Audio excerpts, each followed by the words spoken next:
Shalom, saudaraku yang dikasih Tuhan, kembali bersama YouTube Pas Agape. Saat ini saya mau menyampaikan pesan-pesan Tuhan di 40 hari kita mengadakan hari-hari perendahan diri kita, mengambil doa puasa. Saya percaya ada banyak hal yang Tuhan sedang kerjakan di dalam kehidupan kita, dalam hati kita. Tuhan sedang mengorek semua kebusukan, kebobrokan hidup kita, hati kita, tabiat lama kita, karakter-karakter kita yang masih menempel. Padahal Tuhan sudah memberikan keselamatan, sudah memberikan Roh Kudus-Nya bagi kita. Sering kali kita jatuh bangun dalam kehidupan kerohanian kita, karena ada masih celah yang masih terbuka sehingga iblis mengambil keuntungan dari setiap kelemahan, karakter-karakter yang buruk maupun juga kedagingan kita. Mari saudara, kita lebih lagi mau diperkuat oleh Tuhan. Melalui doa puasa ini kita buang semua karakter sifat lama kita yang tidak benar, tidak baik. Kita berkoreksi diri, kita mau berubah dan bertobat. Mari kita naikkan satu pujian.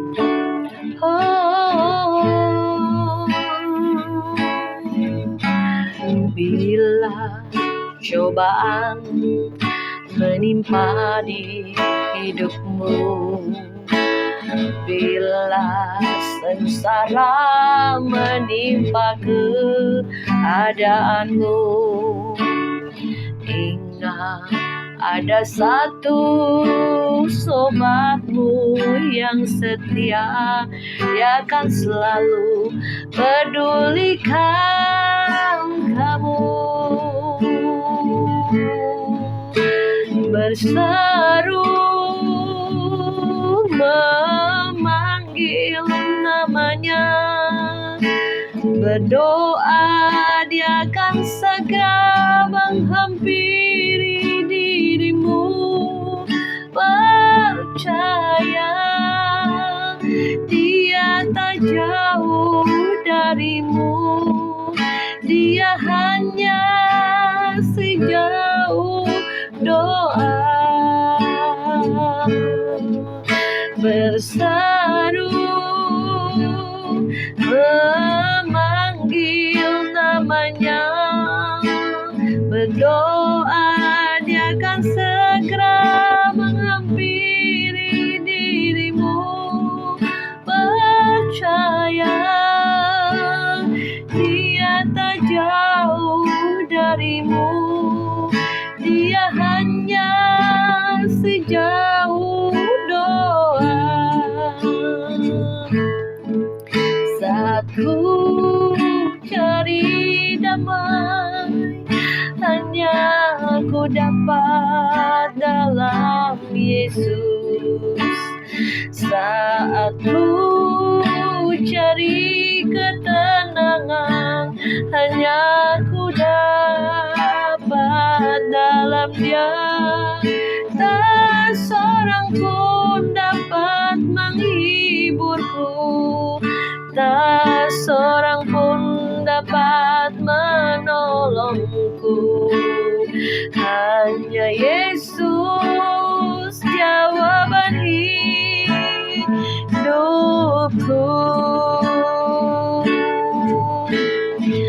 Bersama Dia hatiku tenang, walau dalam lembah kekelaman.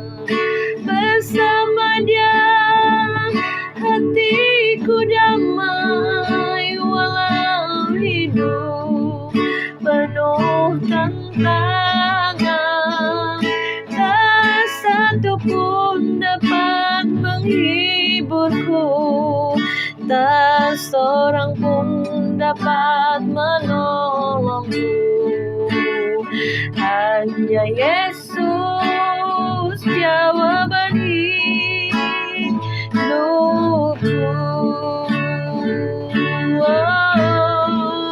Bersama Dia hatiku tenang, walau dalam lembah kekelaman.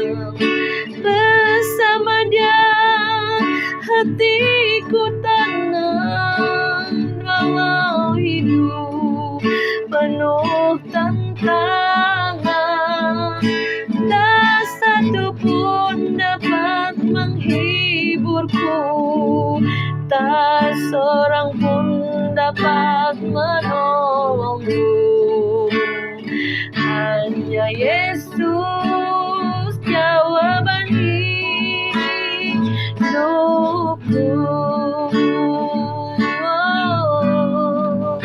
Hanya Yesus jawaban hidupku.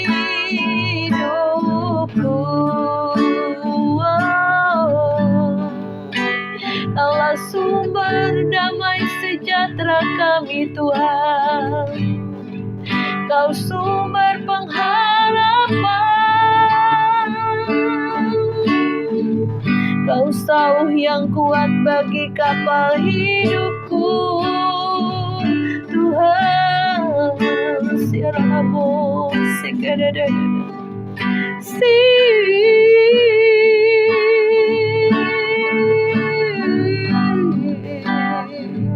Terima kasih Tuhan untuk sukacita damai sejahtera yang Kau berikan pada kami. Terima kasih Bapa. Haleluya. Haleluya.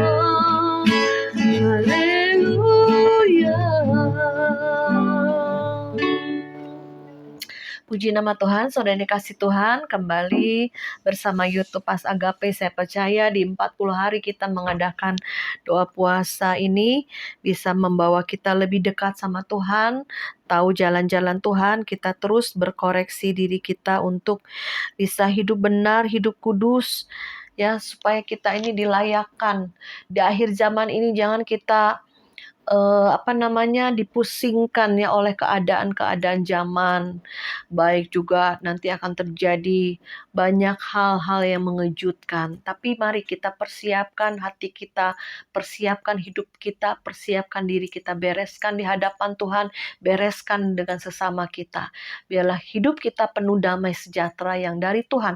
Sekalipun langit dan bumi akan bergoncang, sekalipun keadaan, badai hidup, sekalipun masalah-masalah bertubi-tubi datang, tapi hati kita, di dalam kita, roh kita ada ketenangan, karena ada damai sejahtera Tuhan di hidup kita, karena Tuhan sudah masuk undang di hati kita, karena Tuhan bilang akulah Raja Damai. Pada waktu kita mengundang Yesus sebagai Tuhan dan Juru Selamat untuk masuk di hati kita, maka Raja Damai itu ada di dalam hidup kita, dalam hati kita, pikiran kita menguasai semuanya, roh, tubuh, jiwa kita. Tapi seringkali manusia pada saat mengalami masalah, hilang damai itu. Sukacita itu hilang. Yang ada gelisah, stres, marah, yang ada emosi, ya, yang ada melakukan hal-hal yang salah, yang negatif, perkataan-perkataan, sumpah, serapah, semua keluar, saudara. Ya, pada saat terjadi tekanan-tekanan hidup. Tapi Tuhan inginkan kita, ayo mempunyai reaksi yang benar. Kita tetap tinggal tenang dan percaya, disitulah letak kekuatan kita. Ya, karena firman Tuhan udah menyatakan dalam tinggal tenang dan percaya. Percaya sama siapa? Percaya sama Tuhan yang memegang kendali seluruh hidup kita. Dan Tuhan itu Raja Damai itu udah ada di dalam hati kita, dalam roh kita, menguasai, mencengkeram. Tapi seringkali kita lupa, seperti Petrus, ya kan? Di badai hidup, di lautan yang ganas, dia lihat ombak, sehingga dia menoleh kepada masalah. Dan dia tidak melihat tangan Yesus yang terulur untuk dia ambil, sehingga dia tenggelam. Demikian juga hidup kita, jangan sampai kita tenggelam. Jangan sampai kita melakukan hal yang tidak benar, tidak baik pada waktu masalah datang. Ya, muncullah saudara semuanya. Ya, ada yang kotoran-kotoran, ya, ada kegelisahan, stres, bisa bohong, bisa nipu, bisa marah, bisa maki, semua akan keluar. Tapi kalau kita punya reaksi yang benar, kalau kita sering baca firman itu yang merupakan arahan tuntunan, kalau kita seringkali hidup dalam doa, pujian, penyembahan dekat Tuhan, damai itu di hati. Boleh semuanya bergoncang, bergolak, tapi Raja Damai itu di hati. Sehingga kita bisa tenang, Percaya pasti ada pertolongan. Kita dengar suara Tuhan apa yang kita lakukan pada saat kita mengalami kesulitan ini. Ya saudara. Jadi saudara, tema hari ini, biarlah damai Tuhan itu memerintah hati dan pikiran kita. Seperti dalam firman Tuhan, berbahagialah orang yang membawa damai karena mereka akan disebut anak-anak Allah. Sehingga pada waktu damai sejahtera Tuhan melimpah menguasai hati pikiran kita, menguasai roh jiwa tubuh kita, maka kita bisa menjadi raja, membawa damai, karena raja damai ada di dalam hati kita, membawa damai di lingkungan kita, membawa damai sejahtera di keluarga kita. Saya teringat dulu juga saya waktu mengalami kegolakan ya, masalah berat, masalah ekonomi, masalah sakit penyakit, masalah suami, masalah apapun juga. Tapi hati tenang, ada damai. Disitulah Tuhan akan melakukan perkara-perkara ajaib, memberikan arahan tuntunan. Pada saat hati kita tenang, pada saat kalau hati kita, pikiran kita gelisah, ya, pikiran kita nggak ada damai pada waktu tekanan datang, mencoba untuk menolong diri sendiri, mencoba untuk minta bantuan orang, mencoba untuk melakukan hal-hal, pasti bisa melakukan hal-hal yang salah. Kadang dalam pikiran yang kacau, saudara, pikiran yang kalut, nggak tenang karena masalah pressure menekan. Ya saudara, mari pilihan di tangan kita untuk tinggal tenang dalam damai sejahtera Tuhan atau gelisah. Ya, sehingga dikatakan oleh firman Tuhan, engkau ini anak-anak yang membawa damai sejahtera. Berbahagialah orang yang membawa damai karena mereka akan disebut anak-anak Allah. Kalau damai sejahtera Tuhan sudah memerintah hati pikiran kita, menguasai kita, maka kita akan bisa membawa dampak bagi orang-orang sekitar kita. Ya, kita ada nasihat Tuhan dalam mulut kita. Jadi kita membawa ketenangan, kedamaian. Mungkin orang lain, keluarga mengalami masalah, kesulitan, mengalami hal-hal yang membuat stres, gelisah. Nah, kita datang, kita bisa bawa damai di tengah keluarga, ya, di tengah lingkungan, di tengah pelayanan. Pada saat kita datang, orang nyaman dengan kita karena kita ada ketenangan, ada penguasaan diri. Ya, di sini dikatakan ada banyak hal, satu-satunya menahan kita dari masalah hati ya. Mungkin ada konflik batin itu muncul pada saat pressure, pada saat masalah datang. Bisa konflik batin, dendam, marah, kesal, emosi, suasana hati yang negatif. Ya, maka akan menimbulkan konflik-konflik terus dengan Tuhan, konflik dengan manusia, sehingga hati ini tidak ada rasa damai. Tidak ada sukacita, ya, pikiran dan hati, pikiran oh ya harus tenang, tapi hati nggak bisa tenang, nggak bisa dibohongin. Jadi hati, pikiran, perkataan, perbuatan nggak sinkron, ya. Tapi pada saat kita tenang dekat Tuhan, maka selaras, pikiran tenang, hati tenang, mulut juga bisa berkata dengan baik. Ya, bisa berpikir dengan baik, semuanya akan dilakukan dengan baik. Sehingga firman Tuhan dikatakan, jagalah hatimu dengan segala kewaspadaan, disitulah tersimpan kehidupan. Jadi jaga hati senantiasa, jangan sampai dicuri iblis.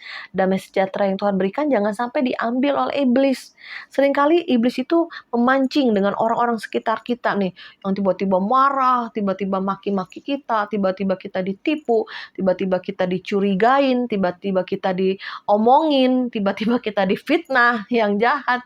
Bisa loh marah, bisa emosi, bisa pahit. Tetapi reaksi hati kita itu yang Tuhan lihat. Apakah kamu tetap tenang? Apakah engkau bisa berpikir baik? Ya, tetap berpikir baik, berkata baik, mendoakan orang-orang yang menyakiti hati kita. Itu yang Tuhan inginkan. Tapi seringkali kita ikut marah, ikut dendam, ikut kecewa, ikut pahit. Buat apa? Rugi, percuma. Ya, kita belajar dewasa, belajar bijaksana. Karena firman Tuhan yang sering kita baca, kita renungkan, itulah yang menjadi penahan. Ya, yang menjadi kita ini yang nahan untuk emosi. Jangan emosi, tenang. Roh Kudus juga nahan di hati kita. Tenang, jangan kepancing. Seringkali Tuhan ngomong. Tapi seringkali orang yang bodoh mengabaikan. Bodoh amat, gua mau labrak, gua mau lawan, gua mau maki-maki nih orang. Ada yang seperti itu, saudara. Jadi, ayo kita yang waras ngalah. Ibaratnya orang bilang yang waras ngalah. Pokoknya kita yang sadar, maksudnya berjaga-jaga, kita mengalah. Mengalah itu bukan berarti kalah. Kemarin saya ada satu TikTok atau apa bagus banget itu. Jadi seorang bapak bercerita, maksudnya kita harus mengalah, tetapi hati-hati dengan orang yang suka mengalah, yang hidupnya dekat sama Tuhan. Nanti Tuhan sendiri yang akan bertindak, saudaraku ya. Tuhan sendiri yang akan membalas karena pembalasan hak Tuhan gitu. Jadi ayo kita ciptakan damai sejahtera Tuhan di hati kita. Jangan sampai dicuri iblis. Jangan sampai kita kepancing. Karena iblis itu seringkali memancing orang-orang yang sungguh-sungguh di dalam Tuhan, ya, supaya buka celah, supaya emosi kembali kedagingan muncul. Bodoh, saudara. Kita harus dewasa menjadi pengantin Kristus yang tidak bercacat celah, dan menjadi pengantin Kristus yang memakai jubah putih, perbuatan baik. Jangan sampai kita dibodohi oleh iblis dengan iblis tuh bisa memakai orang-orang sekitar kita, membuat kita marah, membuat kita emosi, membuat kita kepahitan. Tapi biarlah kita boleh tenang, tidak terpancing emosi, boleh damai sejahtera. Orang mau ngomong apa, orang mau bicara busuk apa, orang mau gosip apa, orang yang mau berkata negatif apa, tetapi kita yang tahu kita hidup dalam kebenaran, dan kita tahu kita percaya Yesus, pasti Tuhan akan bela. Ya, saya juga begitu. Pokoknya tenang aja. Kalau orang mau jahatin saya, orang mau fitnah saya, orang yang mau ngata-ngatain yang jelek tentang saya, pokoknya kalau saya benar di hadapan Tuhan, saya nggak takut kepada manusia. Kenapa? Kalau kita benar di hadapan Tuhan, Tuhan pasti bela. Ya, jadi ayo, anak-anak Tuhan tuh paling senang sekali kalau kita deket Tuhan. Kenapa? Ada pembelaan Tuhan. Tuhan bilang pembalasan adalah hakku. Ya, jangan kita membalas kejahatan dengan kejahatan, tapi balaslah kejahatan dengan kebaikan. Karena apa? Karena ada damai sejahtera yang dalam Tuhan yang menguasai diri kita. Seperti 9 buah roh, ya. Ada kasih, sukacita, damai sejahtera, kebaikan, kemurahan, kesetiaan, kelemah lembutan, penguasaan diri. Nah, ini penting, penguasaan diri itu. 9 buah roh ini ditutup dengan penguasaan diri. Ya, dalam segala hal kita penguasaan diri kita. Ya, jangan kepancing emosi, jangan damai sejahtera di hati kita hilang. Seringkali iblis itu memancing. Ya, seringkali iblis itu membuat kita tuh buka celah, ya.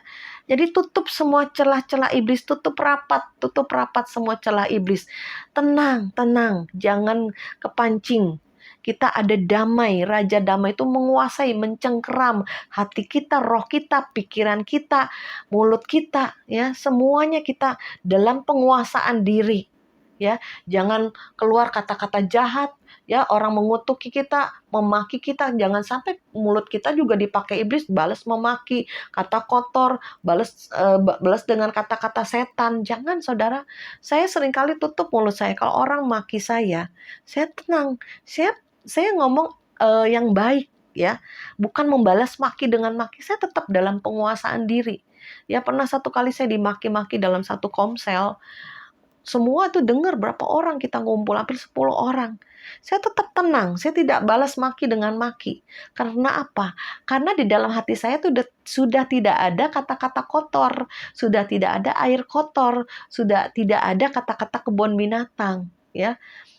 Nah, sebab itu hati kita dikuasai oleh Roh Kudus, dikuasai oleh Tuhan, ya. Sehingga tidak kita balas, ya, tidak kita maki lagi, enggak. Tapi kita tenang, berkata dengan bijaksana, dan kita boleh jadi pemenang. Jangan sampai iblis ambil keuntungan pada saat kita lemah, pada saat kita lengah, pada saat kita buka celah. Karena kalau iblis sudah kita tahu dia kita buka celah, iblis masuk, nah bahaya, saudaraku. Maka kita akan diseret untuk kehilangan damai sejahtera, ya, kita juga berbuat dosa ya, sehingga kita pun ikut-ikutan dengan arus dunia ya, maki dengan maki, balas lagi. Jangan saudara, karena di dalam hati kita itu firman Tuhan berkata, di dalam hatimu akan mengalir aliran-aliran kehidupan. Kalau dari hati kita ada Roh Kudus yang merupakan sumber air kehidupan, maka yang dialirkan juga perkataan yang baik ya, ada damai, ada sukacita ya, ada ketenangan. Itu sumber yang baik, sumber yang benar. Gak mungkin kalau dengan satu yang sumber yang sama ada caci maki keluar dari mulut kita, kata-kata jahat, kata-kata setan, fitnah, gosip, kata-kata jelek, itu tidak mungkin ada lagi saudaraku. Baiklah kita setiap anak-anak Tuhan, yuk kita berjaga-jaga dan berdoa biarlah damai sejahtera Tuhan itu tercipta dalam kehidupan kita, keluarga kita ya, di pelayanan, di komunitas, sehingga apa berkat Tuhan tercurah, tidak ada yang menghalangi ya. Di mana ada damai sejahtera, di mana ada kerukunan, maka berkat Tuhan diperintahkan untuk mengalir dalam keluarga kita, dalam pekerjaan kita, anak-anak kita, cucu kita, mantu kita, semuanya. Ya, dalam pelayanan juga tercurah, pelayanannya semakin luas, semakin diperlebar oleh Tuhan, semakin kita jadi berkat bagi banyak orang, sehingga nasihat kita bisa mau didengar orang. Itu karena kita ada Roh Kudus, ada damai, ada sukacita Tuhan, ada roh hikmat, roh kebijaksanaan. Kita dalam penguasaan diri, ya. Mari, baik saudaraku, kita lebih lagi pada akhir zaman ini, di 40 hari kita mengambil doa puasa semampu kita aja ya. Dan saya juga ada yang bilang baru belajar berpuasa ya. Boleh ayo semampu kita, bisa lewati makan pagi, lewati makan siang, atau nggak kuat minum air putih aja nggak apa-apa. Yang penting niatnya hati kitanya untuk dekat sama Tuhan, untuk mau berubah, mau bertobat, mengerat semua kedagingan, hidup benar, hidup kudus. Amin, haleluya. Puji nama Tuhan.